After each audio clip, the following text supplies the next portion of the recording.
Hello, everybody. Welcome back to my YouTube channel. I'm Cindy Nierenberg.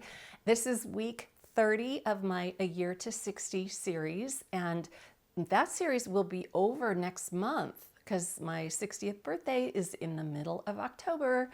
So I'm thrilled with where I am. I'm thrilled with my progress during this series, and I'm thrilled that I get to share it with you. So thanks for being here and thanks for following along.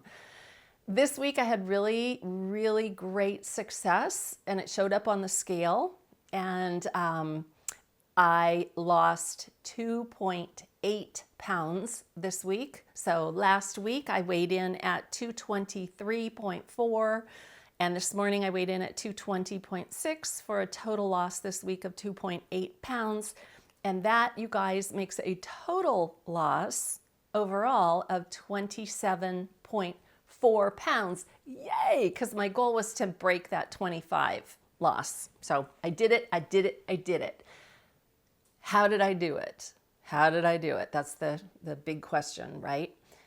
We talked a lot last week about the insulin response in our bodies. And that's pretty much how I got a pretty big loss this week. Was no matter what I did, no matter what I ate, I kind of asked myself, how is this going to affect my insulin?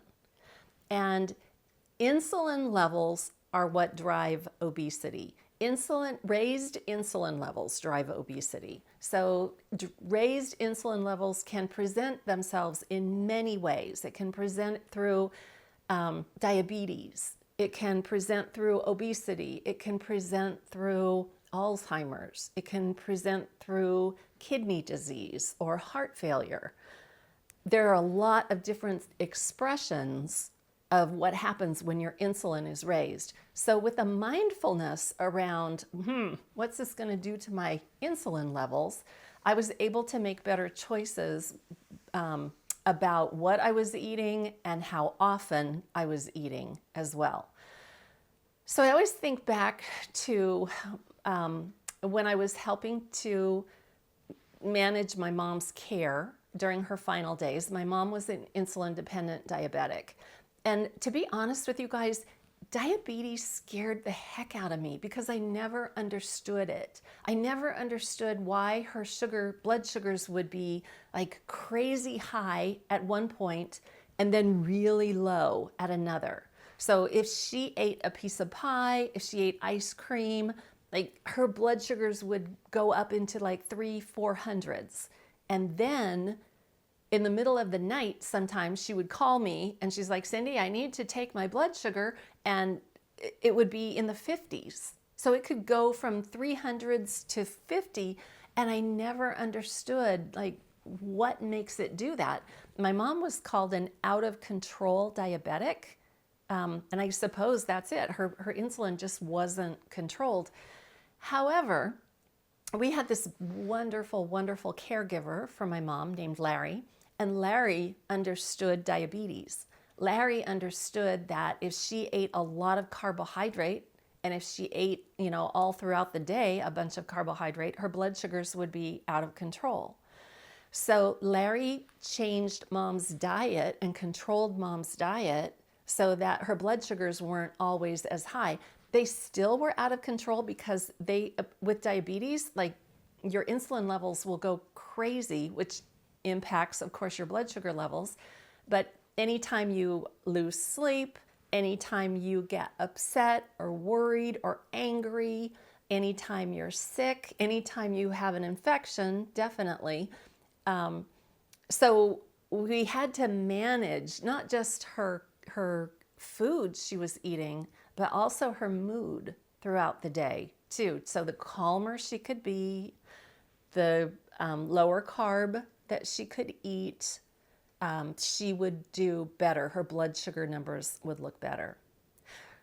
So I don't want to be afraid of diabetes. I don't want to be afraid of getting diabetes. I don't want to be afraid of, helping somebody who has diabetes. I just want to understand it more. So I've been reading a lot about diabetes and about blood sugars and about insulin levels.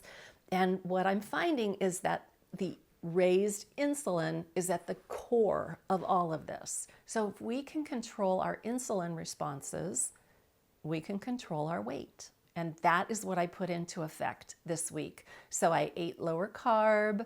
I had a lot of time between meals where my body, the insulin levels could come back down. And between the two of that, just like not eating all the time, and it didn't have anything to do with calories, because often when I eat a meal, like there are a lot of calories in the meals that I eat. They're pretty dense, but I want to make sure that I'm getting the nutrients that will hold me over until my next meal. And then I want a lot of time between my evening meal and then my opening meal of that next day for my blood sugars to come down, my insulin to stay low, and automatically I lose weight. So I feel like I have the key to the lock that is going to open the door to weight loss for me. It's going to open the door to a normal, healthy weight on my body. And that has always just seemed so elusive to me. So that is what I learned this week through all my reading, and I hope that helps you too to understand, or to maybe open your mind to something a little different other than calories in, calories out, which doesn't work for the majority of us. And I'm going to continue on that path. And I did have a pretty big drop this week, so I'm not sure what's going to happen in the coming week with my weight, but I don't care, because I know if I'm mindful of my insulin levels, my weight is just going to follow along. It's going to do the right thing and be healthy. So that's what I'm doing this week. Thank you for following along, and I'll see you next week. Bye-bye.